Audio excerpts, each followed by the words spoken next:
तो most common complication of थायरोग्लॉसल, अच्छा थायरोग्लॉसल।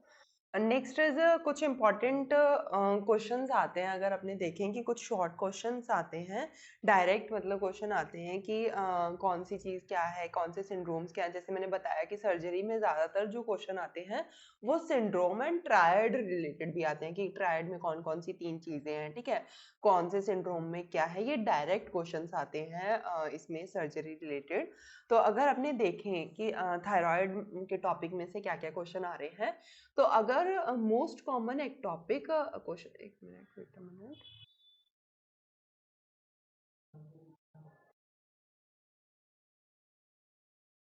तो most common ectopic thyroid is lingual thyroid. मतलब अगर थायराइड ग्लैंड, थायराइड जो टिश्यू है बॉडी में और कहीं पे अगर प्रेजेंट होता है, उसी को एक्टोपिक बोला जाता है कि अपनी नॉर्मल जगह से हटा के किसी और जगह पे प्रेजेंट होना, ठीक है।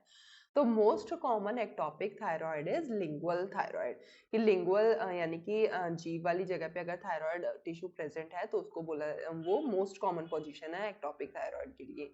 नेक्स्ट इज एक सिंड्रोम आता है, next is Wolff Chaikoff syndrome, ठीक है। What is Wolff Chaikoff syndrome? इसके लिए सिर्फ तुमको दो चीज याद रखनी है। एक तुमको एक मिनट,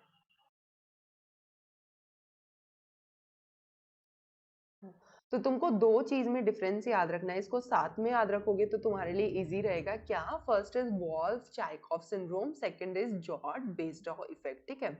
तो इसके लिए तुमको क्या याद रखना है, चाइकोफ में क्या वर्ड आ रहा है? ऑफ, ठीक है।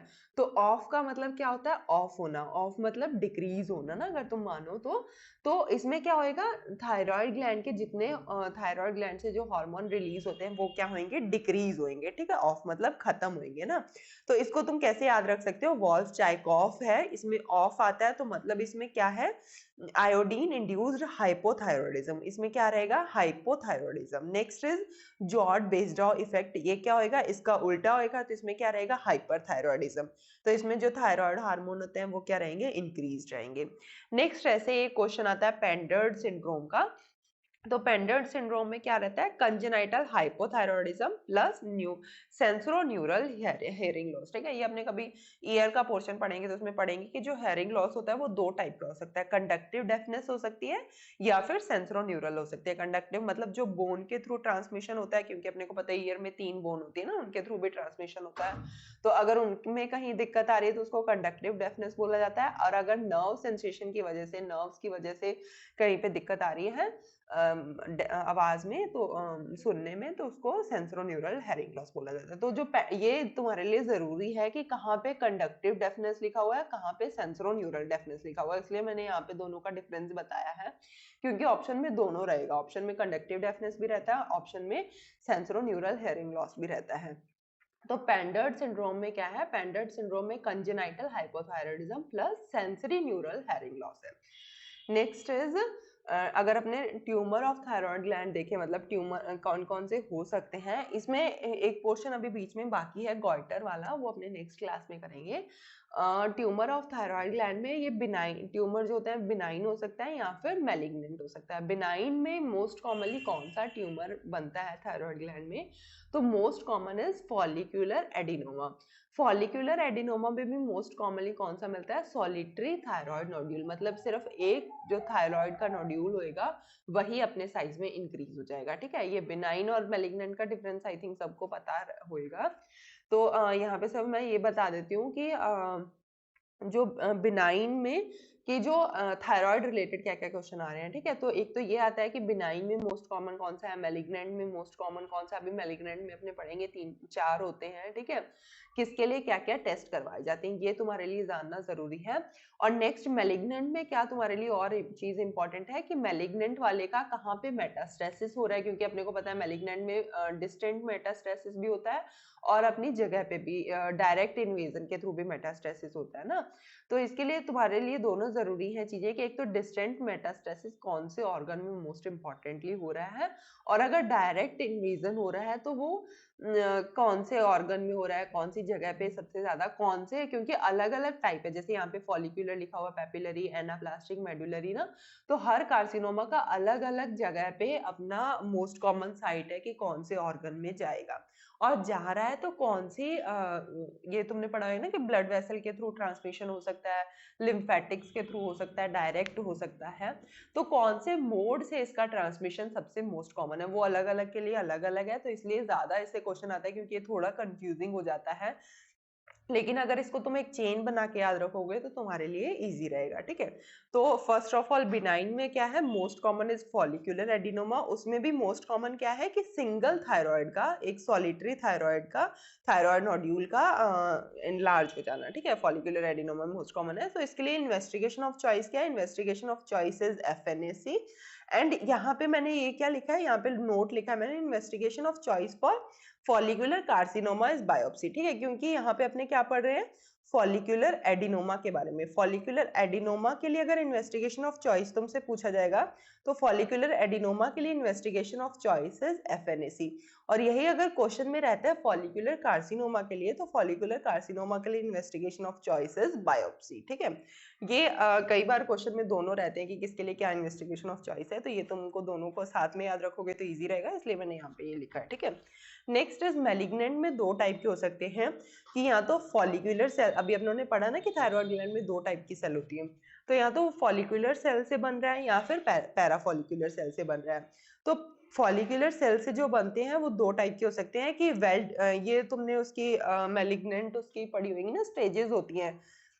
ये वेल डिफरेंशिएट का मतलब होता है कि उसमें क्या है, एनाप्लेजिया कम है। एनाप्लेजिया का मतलब क्या होता है कि डिग्री ऑफ कितना ज्यादा डिस्प्लेजिया वहां पे आ गया है। तो वेल डिफरेंशिएटेड का मतलब क्या है कि अभी भी वो उसकी स्टेज कम है, ठीक है। और पुअरली डिफरेंशिएटेड का मतलब क्या होता है, टोटली वहां पे एनाप्लास्टिक चेंजेस हो चुके हैं, टोटली एनाप्लेजिया वहां पे हो चुका है। पुअरली डिफरेंशिएटेड मोर डेंजरस होता है देन वेल डिफरेंशिएटेड मैलिग्नेंसी, ठीक है।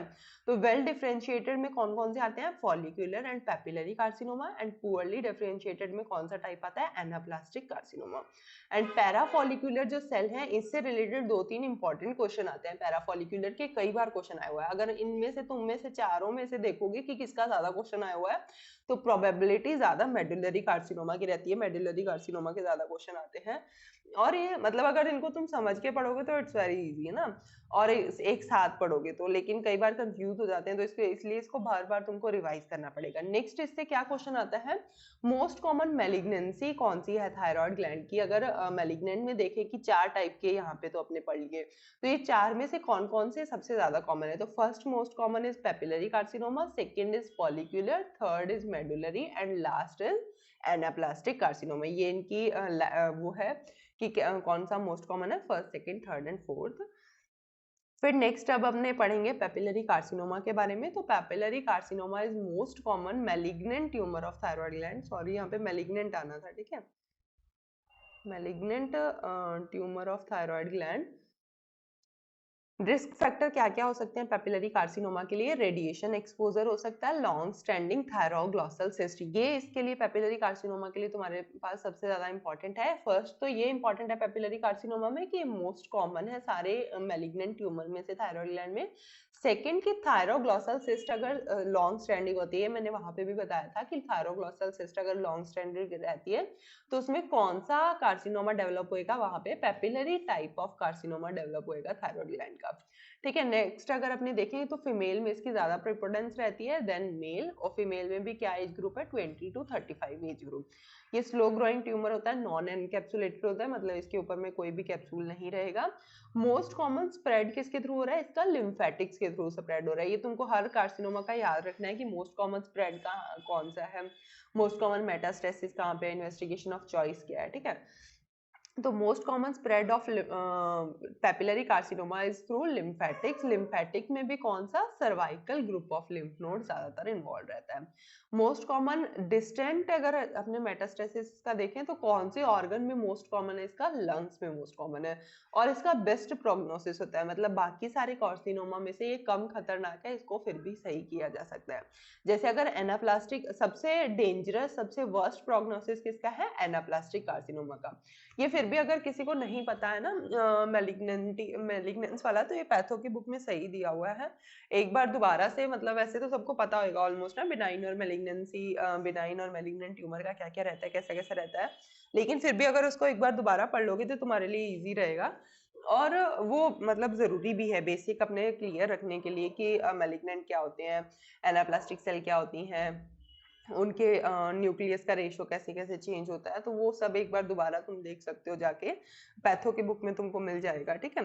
नेक्स्ट इसका बेस्ट प्रोग्नोसिस होता है, और डायग्नोसिस कैसे कर सकते हैं पेपिलरी कार्सिनोमा का, डायग्नोसिस बाय एफएनएसी, और एफएनएसी में क्या मिलेगा, ऑर्फन एनीगेड न्यूक्लियस मिलता है एफएनएसी में, एंड सोमोमा बॉडीज मिलती हैं, ठीक है। ये इंपॉर्टेंट है यहाँ पे कि कौन सी ये क्वेश्चन आता है कि सोमोमा बॉडीज जो है वो किस में मिलती हैं, तो चारों तुमको कार्सिनोमा का टाइप दिया रहेगा, तो सोमोमा बॉडीज सिर्फ किस में मिल रही है, पेपिलरी कार्सिनोमा में, and orphan Annie eyed nucleus cells में किस में मिलता है, ये भी सिर्फ पेपिलरी कार्सिनोमा में। Next is follicular carcinoma. Follicular carcinoma के लिए रिस्क फैक्टर क्या है, long standing goitre, especially multinodular goitre, ये अपने पढ़ेंगे नेक्स्ट क्लास में। गॉइटर भी दो टाइप का हो सकता है, simple goitre and toxic goitre, ठीक है। तो टॉक्सिक गॉइटर में आगे एक टाइप आता है मल्टीनोड्यूलर गॉइटर। अगर मल्टीनोड्यूलर गॉइटर लॉन्ग स्टैंडिंग है, अगर क्वेश्चन में ऐसा आ रहा है कि मल्टीनोड्यूलर गॉइटर है काफी टाइम से, तो उसमें कौन सा कार्सिनोमा डेवलप होने के सबसे ज्यादा चांसेस है, फॉलिकुलर कार्सिनोमा। जैसे थायरोग्लॉसल सिस्ट में किसके चांसेस थे, पेपिलरी कार्सिनोमा के, ठीक है। इसका भी एज ग्रुप इज फीमेल, ज्यादा मोस्ट कॉमन है इसमें भी, 30 ईयर ऑलमोस्ट एज ग्रुप रहता है। ये जो फॉलिकुलर कार्सिनोमा होता है ये हमेशा एनकैप्सुलेटेड रहते हैं। Most common spread via haematogenous route, उसका लिम्फेटिक से था। मोस्ट कॉमन मेटास्टेसिस इसका बोन से होता है, ठीक है।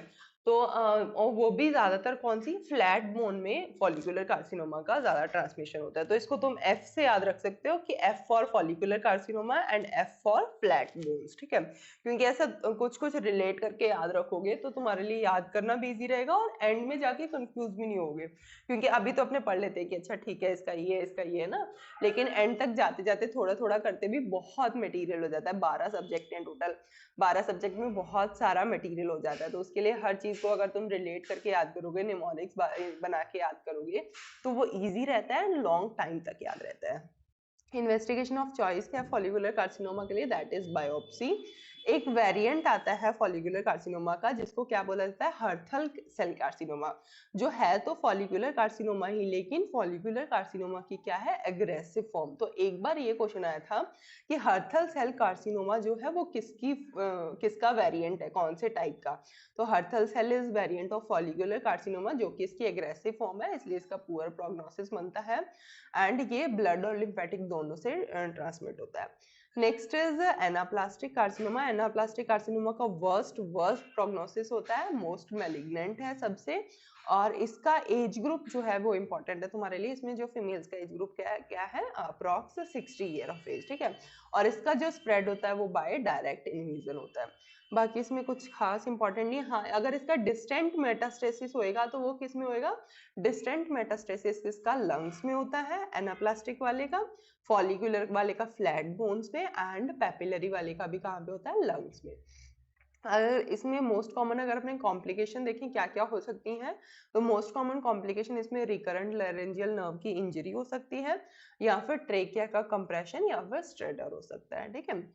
Next last is medullary carcinoma. Medullary carcinoma related 3-4 important question आते हैं। क्या, फर्स्ट तो ये कि पैराफॉलिकुलर सेल से बनता है, सिर्फ यही है एक कार्सिनोमा है मैलिग्नेंट जो कि पैराफॉलिकुलर सेल से डेवलप होता है। सेकंड कि इसका ट्यूमर मार्कर क्या है, तो अपने को पता है कि पैराफॉलिकुलर सेल या सी सेल है वो क्या रिलीज करती हैं, उनसे कैल्सिटोनिन बनता है, ठीक है।